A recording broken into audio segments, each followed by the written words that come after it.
next week's election. Don't worry, you can keep the answer to yourself.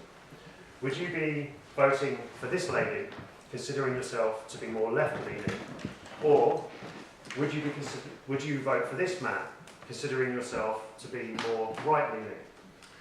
Left and right are common distinctions that I'm sure you're all already familiar with. But today, I would like to explore a different divide, and that's the one between the worldviews of classical and romantic.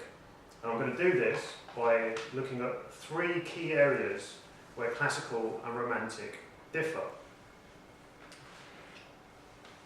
The first one is striving for ideals versus avoiding bad situations. Classical people are primarily concerned with the fragility of our current freedoms and achievements. They recognise that the current state of affairs is by no means perfect, but they also recognise that things in the past have been much worse and that it's possible for them to be much worse again. They strive for improvement through taking small, safe steps, so not to risk what's already been achieved. Romantic people have visions about the way they would like things to be. And they look at our current state of affairs, and compared to their beautiful visions, they view the current state of affairs as quite unsatisfactory, and they're often very critical of it. They believe that dramatic shifts or changes are necessary in order to achieve their vision. The Peasants' Revolt, the dawning of the Age of Aquarius, or Guy Fawkes attempting to blow up the Houses of Parliament would all be considered quite romantic ways of moving things forward. And I'd just like you to think for a moment, which of those worldviews are you more aligned with? Do you like to take brave leaps into the future, or do you like to take small, safe steps? The next area I'd like to look at is innate goodness versus original sin.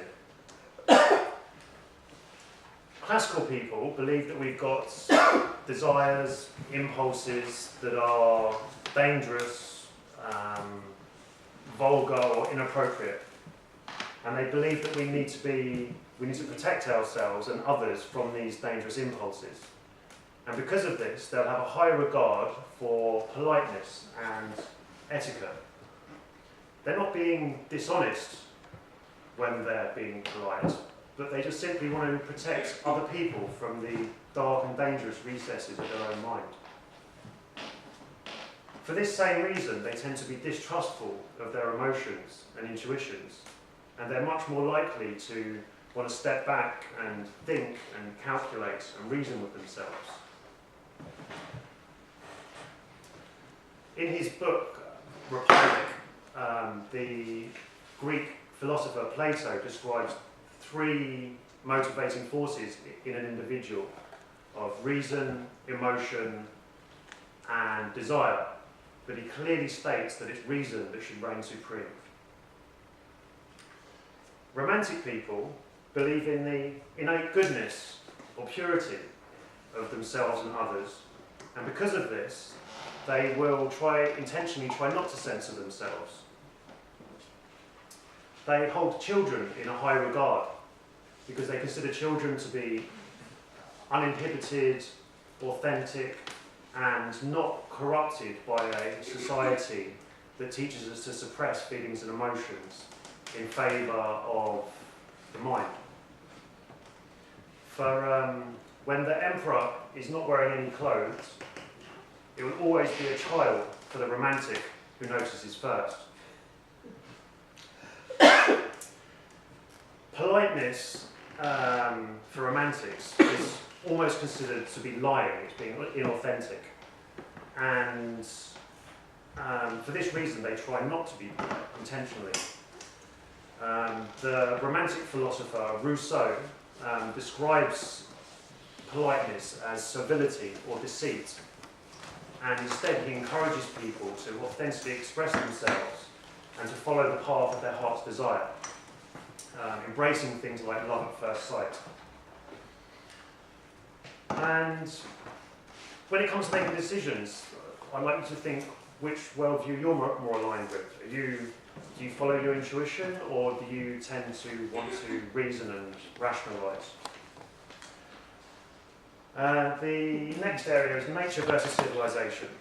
Classical people like art and technology and architecture, and all of these things they recognise just simply would not be possible without civilization. Romantic people believe that civilization makes people sick. Their movement was prompted by the Industrial Revolution, which they viewed as a negative development. And for them, they would like to escape the dark satanic mills of Blake, and like Wordsworth, wander lonely as a cloud to hopefully discover a host of golden daffodils. And for you, are you the type of person that likes to be in a city, surrounded by the latest technology, or would you like to escape it all to return to nature? Hopefully I've given you a bit more of an idea of the differences between romantic and classical, and you've got more of an idea of which you're most aligned with. There's no right or wrong, and there's different worldviews would be appropriate in different situations. Personally, I think we're living in quite a progressive, fast-moving time, and I think that much could be gained from reconnecting with our classical roots. Mr. Toastmaster.